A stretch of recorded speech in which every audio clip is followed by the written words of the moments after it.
So there were no more portages or paddling upstream, but there were two huge lakes across and one small lake in between the two lakes.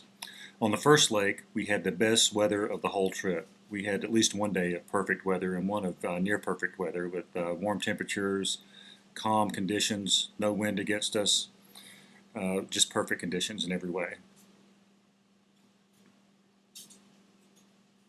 I carried a kayak paddle on this trip almost on a whim to see if it would be helpful when crossing the big lakes, especially when the wind was against us. And it was helpful. I'm glad I brought it. Here's an example of being able to paddle over a peninsula instead of around it because of the water being so high.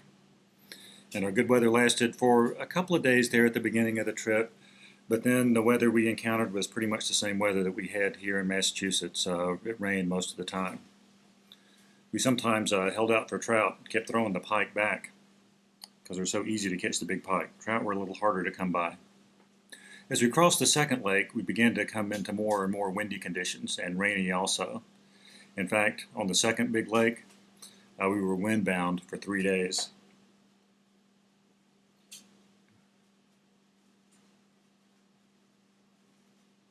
The first day it was sort of fun to be windbound, take a break, but by the second day, we were getting pretty bored and ready to move on. We spent most of our time staring across the lake, looking at where we wanted to go, if the wind would ever diminish. But on the last night, we took a nice hike along an esker that came down to near where the campsite was located.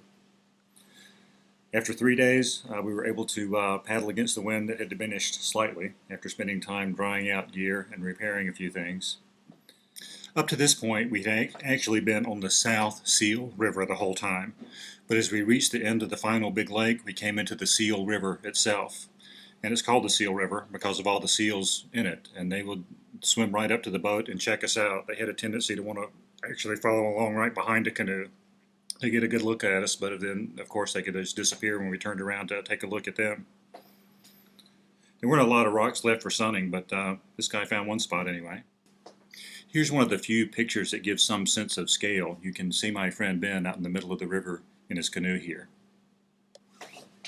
I had one swim on the trip. On this rapid, I thought I could avoid the biggest wave by maneuvering to the left of it, but I was wrong. I was swept right over the top of the biggest wave and ended up turning over, but was able to scramble back into the boat and paddle it to the shore without too much of a problem.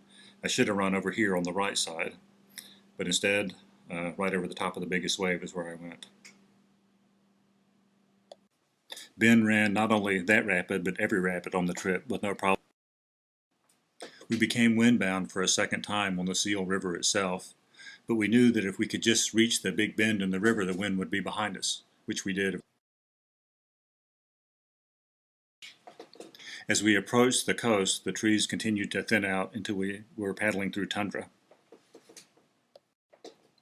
On July 27th, there was still ice along the sides of the river.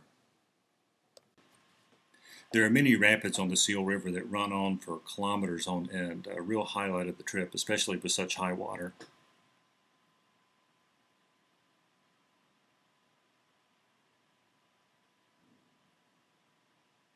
We saw 2 moose on the trip, this one in the river and one trotted through our camp one night. And on the last day, after having gotten up very early to try to reach the coast by high tide, which we did, we ran several large rapids on that day, but the highlight really was seeing 2 polar bears, one 50, 70 yards away from us on the left shore as we were out in the middle of the current, and one just immediately on the other side of our canoes as we returned to the shore after taking a little walk. The biggest rapid of the trip is called Deaf Rapids. It's a huge rapid very near the coast. We were able to run without incident down the left side and reach the coast by high tide on Friday. Unfortunately, the boat from Churchill was not able to get out of town, and we had to eventually accept the fact that he wasn't going to show up that day, and we waited till high tide the next day, at which point we were able to get our ride into Churchill. On the way into town, we came across a huge pod of beluga whales and stopped and observed them for a bit. They're very curious, swimming right up to the boat to check us out. They seem to be as curious about us as we were about them. We eventually reached Churchill 30 minutes before the train was leaving, and the train only runs 3 days a week, so we quickly changed clothes in the bathroom, hopped on the train, and got ready for the 18-hour ride to Thompson.